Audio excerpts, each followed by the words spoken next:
আচ্ছা, আপনারা নিশ্চয়ই দেখেছেন যে নির্বাচনোত্তর যে সন্ত্রাস নাম করে এই বিশেষ করে সিমনা এডিসি এলাকার কিছু কিছু এলাকার বিজেপির নেতারা বিভিন্ন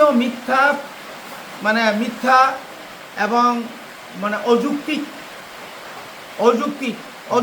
এবং মিথ্যা একটা মাত্র আমরা দেখেছি যে টিপ্রামথার দ্বারা তাদের বাড়িঘর নাকি বানানো হয়েছে, ভাঙচুর করা হয়েছে, তারা থাকতে পারছে না, হুমকি দেওয়া হচ্ছে।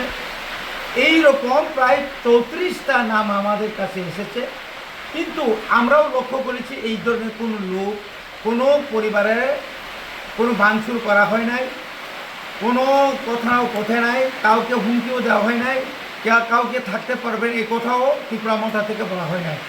বরঞ্চ তাদেরকে রাজ্য সরকার আমরা যা দেখেছি 68,50,000 টাকা তাদেরকে নাকি সারা ত্রিপুরাতে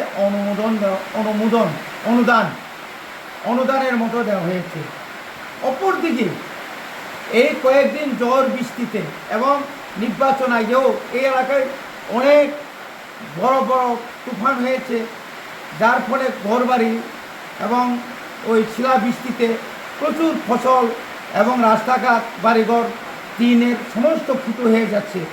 তাদেরকে কিন্তু 1 টাকাও দেওয়া হয় নাই, অথচ যাদের ঘরবাড়ি কোনো ভাঙানো হয় নাই, ভাঙিনি বা তারা বাড়িতে আসেন, তারা কিন্তু মিথ্যা কথা বলে দরখাস্ত লিখে তাদের ওই মুখ্যমন্ত্রীর ত্রাণ তহবিল থেকে তারা লক্ষ লক্ষ টাকা তারা নিজেরা হাতিয়ে নিয়েছে।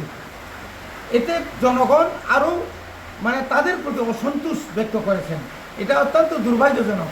রাজ্য সরকার কী করে এই সমস্ত যাদের ঘরবাড়ি ভাঙেনি, যাদেরকে এলাকা থেকে হটানো হয়নি, তাদেরকে কীভাবে সাহায্য করতে পারে?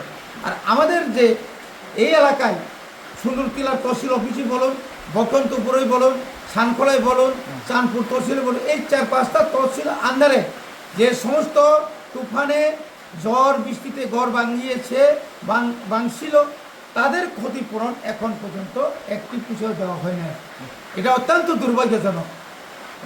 প্রায় এলাকাতে এখন কারেন্টের অভাব, বিদ্যুতের কারণে। কারণ আমরা দেখেছি বৃষ্টির সময় অনেক সময় বিভিন্ন বজ্রপাতে অনেক ট্রান্সফরমারগুলো নষ্ট হয়ে যাচ্ছে, কিন্তু ট্রান্সফরমার নতুন করে আনতে গেলেই, দরখাস্ত করতে গেলেই আমাদের কাছে টাকা চাই। কোথা থেকে টাকা পাবে? রেগার কাজ নাই, দীর্ঘদিন ধরে এলাকাতে কোনো কাজকর্ম নাই। মানুষের কাছে এখন টাকা 1 কেজি চাউল কেনার মতো তাদের কাছে মারাত্মক অক্ষমতা অবস্থায় আছে। এটাই আমরা দাবি করছি রাজ্য সরকারকে অনতিবিলম্বে যাদের ঘর ভেঙেছে ওই ঘূর্ণিঝড়ে, তাদেরকে অবিলম্বে ক্ষতিপূরণ দেওয়া হোক, এটা আমাদের দাবি। অসংখ্য